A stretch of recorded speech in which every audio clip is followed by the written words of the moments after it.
programa que tenemos en el día de hoy. Según vamos avanzando, vamos a entrarnos como cada vez más, como en algo cada vez más profundo, cada vez más interesante, más filosófico, más autorreflexivo. Una pasada. Y vamos a seguir con ello porque ahora que hemos estado hablando de libros, tengo aquí a mi lado un gran amigo, Ricardo Guadalupe. ¿Qué tal? ¿Cómo estás? Hola, José Ramón. Bienvenido. He estado estudiando tu currículum y me lo he pasado maravillosamente bien, porque bueno, vamos a hablar un poquito de ti, para quien no te conozca. Bueno, recientemente has sacado tu primera novela que se llama La regeneración de Dios, pero tu trayectoria literaria es muy amplia. Has publicado con Octaedro varios libros de relatos, aforismos, un género que me encanta, eso me lo tienes que enseñar. Recursos literarios, has ganado también el primer premio del Planeta de los Libros por el relato El Rizo de Ventura.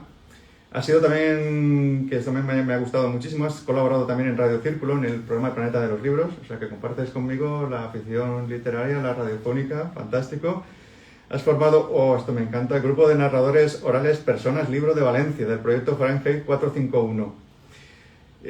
Yo recuerdo haber visto la película de Truffaut. Cuando era pequeñito me llamó mucho la atención porque no la entendí, me pareció una película que era como algo completamente diferente. Luego me leí el libro y me llamó mucho la atención ese paraíso de los hombres libro, y en los personajes, dos de ellos me llamó mucho la atención. Bueno, sabes que el Fahrenheit 451 habla del grado de temperatura que se queman los libros y tal, entonces hay un proyecto ahí un poco megalómano de destrucción de la cultura, y ahí está el paraíso de los hombres libros y había... Siempre está presente, por cierto. Sí, ese peligro, ¿no? Sí, está peligro porque lo vemos, aunque no van a acabar con ello, pero bueno, bibliotecas se han quemado, o sea, en la historia la de la Alejandría la prendieron fuego. No sé si llegaremos a eso, yo creo que no. Me acuerdo lo que más me acuerdo de la película es que había dos chavales que se habían aprendido el Quijote, y entonces eran dos gemelos, uno el tomo 1 y el tomo 2. Ya la película me pareció muy curiosa dentro de los géneros. Has trabajado como redactor de discursos políticos, pero lo que más me gusta esta mención especial, haber sido alzado al rango de sátrapa del Colegio de Patafísica. Esto no lo puede decir todo el mundo. Esto me tienes que decir cómo lo has conseguido, y luego, pues si alguna vez admites una persona libre en Valencia, además, que es mi tierra, ya me estás llamando. Bueno, Ricardo, muchísimas gracias. Bueno, primero un saludo a los oyentes. Sí. ¿Por dónde empezamos? Yo cuando estoy con personas como tú tiro el bolígrafo directamente, pero veas que tengo aquí un proyecto, ahora pasará con Eddie, pues es un poco... Antes había un muñeco en la tele, ¿no? Que tiraba un teleñeco de estos que tiraba el boli con la mano, pues algo así. Bueno, ahora háblanos un poquito... En realidad todo lo que has comentado es un camino de formación, un largo camino de formación que emprendí, pero siempre con el objetivo final de la novela, tengo que reconocerlo. De llegar a este punto, de tener la... Sí. O sea, todo aportado, ¿no? Has comentado el libro de recursos literarios. Claro, para escribir hay que saber de recursos literarios. Sí. Que luego, claro, me aportó también la experiencia de la colaboración. En realidad surgió porque, bueno, tuve la suerte de ganar un concurso de microrelatos en el programa Planeta de los Libros, de Radio Círculo, y Nieves, la conductora del programa, pues me ofreció esa colaboración semanal. Y semana a semana, pues iba hablando del oxímoron, sobre la paradoja, en fin, lo cual me venía muy bien para, aprender a escribir de forma literaria. Porque claro, yo pretendía escribir para que me leyeran, no para mí solo, ¿no? Luego surgió efectivamente el libro de aforismos, porque yo ya iba acumulando en la cabeza frases que asignara a diferentes personajes de la novela, o frases que describían objetos, o que sentían ideas. Entonces esas frases asignadas a diferentes conceptos, resulta que se fueron acumulando tanto que las ordené de la A a la Z y me salió un diccionario. Por eso su título de Frases en el muro es un diccionario de intuiciones. Y luego ya el tercer libro, por supuesto, para escribir y saber escribir, pues está la práctica, aprender el oficio, ¿no? Entonces ya Relatos con Ablatas es un libro de narrativa, fruto de mi paso por diferentes talleres de Madrid, me recorrí todos, Fuentetaja, Escuela de Escritores, Escuela de Letras. Pero claro, a ver, la editorial, como tú has mencionado, era Octaedro, siempre en el ámbito pedagógico, entonces yo tenía que aportar ese plus, ¿no? de didáctico, ¿no? Así que después de cada relato había un cómo se hizo. Ahí contaba pues que me había inspirado o por qué lo había escrito, y ahí el título del libro, que es Relatos con Ablatas, porque el Ablatas sería ese añadido.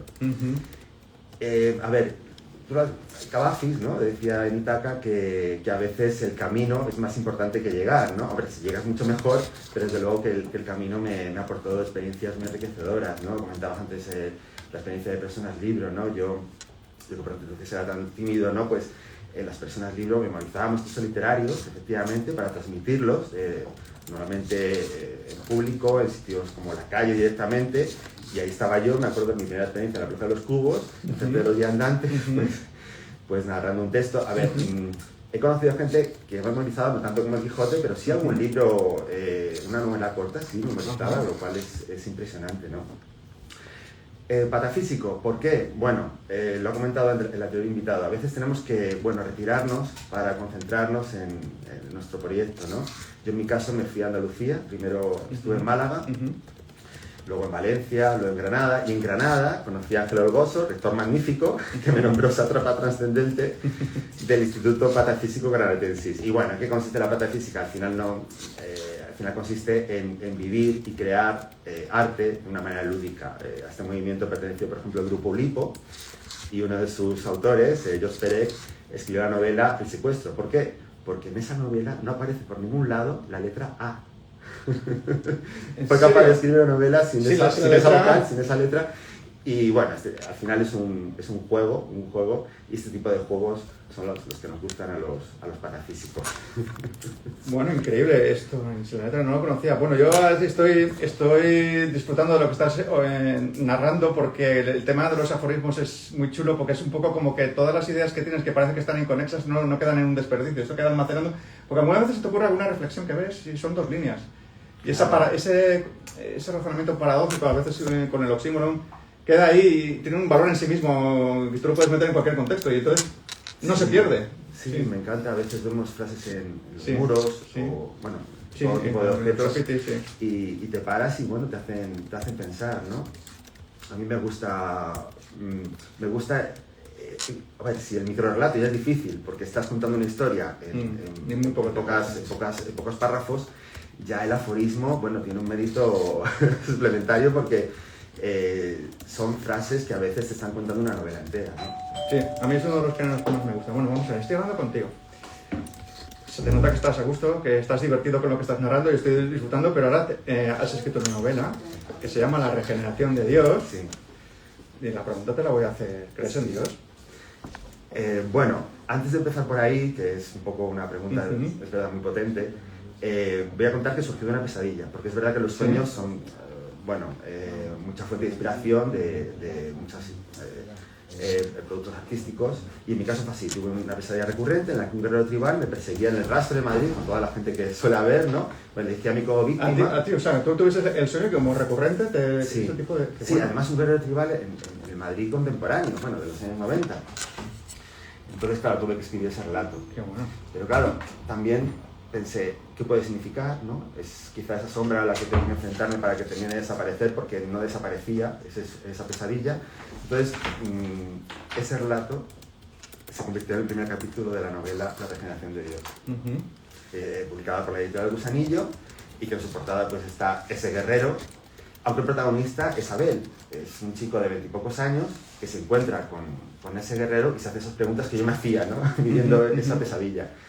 En la contraportada de la novela están Fronte y Braxo, que son 2 héroes de otro mundo, que vienen de otro planeta, para guiar a ese chico, ¿no? Que estaba un poco, bueno, recluido en un pueblo pequeño en las afueras de Madrid, sobreprotegido por su madre, y que de repente, pues bueno, por estas vicisitudes que le ocurren, tiene que salir, digamos, del cascarón y empezar a coger confianza en sí mismo y a tomar decisiones, saber qué relación puede tener con ese guerrero, bueno, con esa saga de bloqueadores que luego se descubren en la novela que existe, y qué hacer ante ello.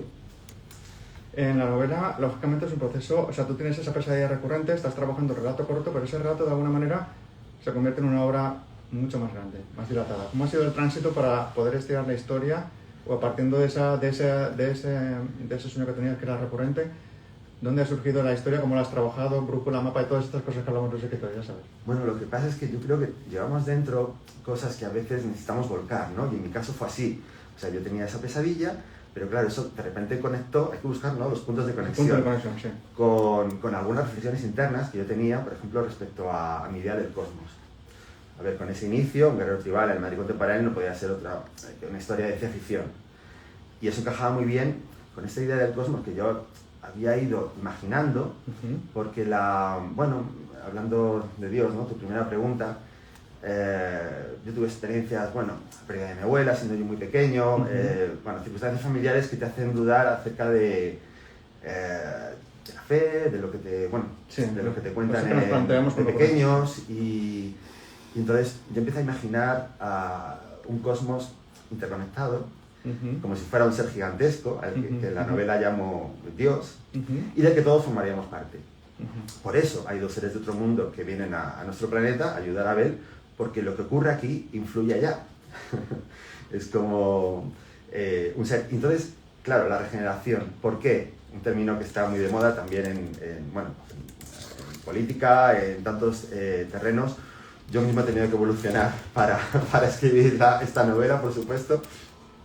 ¿Qué ocurre? Que regeneración tras regeneración, bueno, pues ese todo, ese universo entero, eso que llamo en la novela Dios, va mejorando, pero esos desechos que genera con cada regeneración va creando su antagonista, la nada, que es la que introduce unos bloqueadores, un virus en el planeta Tierra, justo elige este planeta para bloquear la regeneración del todo, y es contra los que tendrá que enfrentarse Abel con la ayuda de Braxo y Fronte, que son esos seres de otro mundo que le ayudarán desde la sabiduría Fronte y desde la fuerza Braxo. Así que bueno, sí, o sea, tiene un aspecto filosófico, tiene un aspecto también psicológico, porque claro, esta evolución de Abel psicológicamente, de ser escuchando, bueno, yo soy oyente de tu programa, en un programa escuchamos a nuestra compañera Pilar, autora de Ego Superior, Ego Inferior, ¿no? Él era de Ego Inferior, y cómo puede pasar a creerse, ¿no? Creer en sí mismo y creer que puede ayudar no solo a su entorno, sino a toda la humanidad, ¿no? Ese proceso, bueno, lo plasmo en la novela. A mí me llevó muchos años, mi propia terapia, bueno, mejorar, ¿no? Evolucionar, y también está volcado en este personaje, ¿no? A ver que es tan mío.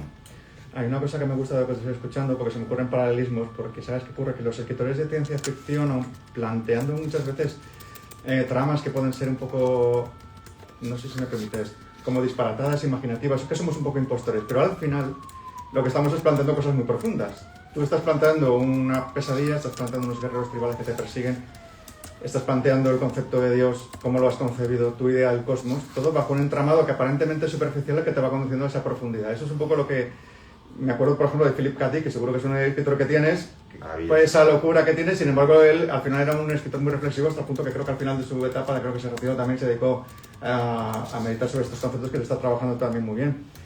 ¿Cómo desarrollas esto dentro del libro? Me encanta la ciencia ficción precisamente por eso, ¿no? Porque puedes plantear nuevos mundos, o mundos diferentes, que ven mucho de la filosofía, pero de una manera entretenida. Y a mí esa combinación entre pensamiento y entretenimiento me encanta. Has mencionado a Philip K. Dick, pero bueno, tantos autores de ciencia ficción, Julio Verne, ¿no? Hablamos en este programa de negocios, ¿no? Muchas veces los negocios hay que imaginarlos antes para poder emprenderlos y hacerlos realidad, ¿no? Yo conozco una fundación, la Fundación Asimov, que da charlas en empresas contando historias de ciencia ficción, y porque muchas de ellas luego se han convertido en avances tecnológicos, ¿no? Sí. Entonces sí, o sea, yo creo que el kit está ahí, ¿no? En esas historias de ciencia ficción, que con entretenimiento, porque como comentaba en esta novela hay una saga de bloqueadores, hay unas peripecias, unos puntos de giro, asesinatos que significan puntos de giro, un final sorprendente. Bueno, se inicia con esa persecución que he mencionado antes, pero al mismo tiempo, y a lo largo de la historia, estoy hablando de temas tan complejos como el amor, ¿no?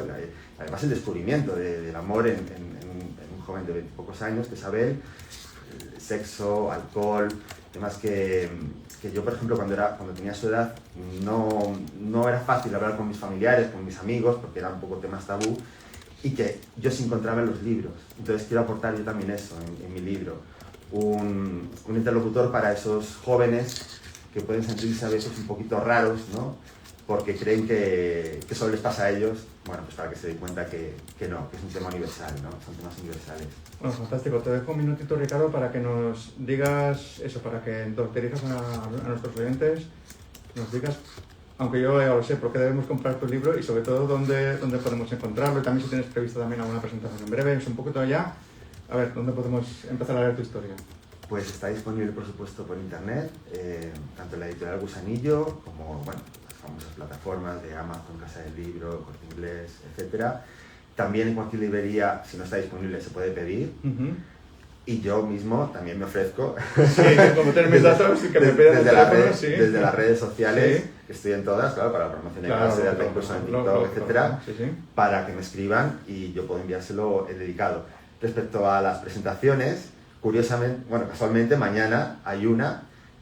Además hay unos actores que representan una pequeña escena Sí, de la sé novela. que lo has dicho y es que no sé si tengo el compromiso también a ver qué hago, pero no sé si me podré desdoblar, pero ya sé qué interesante. Estará presentada por una bookstagrammer, por Sí. un podcaster, en fin, Vale. será un poco fiesta porque además está cerca Vale. también de mi cumpleaños. Fenomenal. Es en el espacio cultural abierto, en calle Velasco número 6, Sí. cerca de Atocha, frente a Atocha, estación de metro, estación del arte. Sí. Y a las 7 de la tarde. Entonces estáis todos invitados, habrá vino, jamón. Fantástico. Lo de jamón va a ser... Lo de jamón ya... ¿Quién se puede negar? A ver, ¿quién se puede negar? Regeneración de Dios, pero aquí nos jalamos el jamón. Bueno, Ricardo, qué divertido, qué bien, qué fantástico tenerte, qué entusiasmo. La verdad que, como siempre, tendremos que seguir hablando más a menudo. Vienen tus presentaciones, se ven en la radio, pues venimos a vernos. Pero sobre todo quedados con una historia muy entretenida, pero que nos plantea temas muy profundos. Así que estoy deseando echarle también el guante ya. Muchísimas gracias por tu... Y enhorabuena además. Porque sé lo que cuesta además sacar el libro, que hace muchísima ilusión y te doy la enhorabuena. Que tú eres una aficionada a la ciencia ficción además. A la ciencia ficción, a la escritura, sí, has visto que yo sí, muchísimo. Hablaríamos muchísimo largo y tendido. Ricardo, un placer, muchísimas gracias. Estamos a gusto. Qué bueno, tío.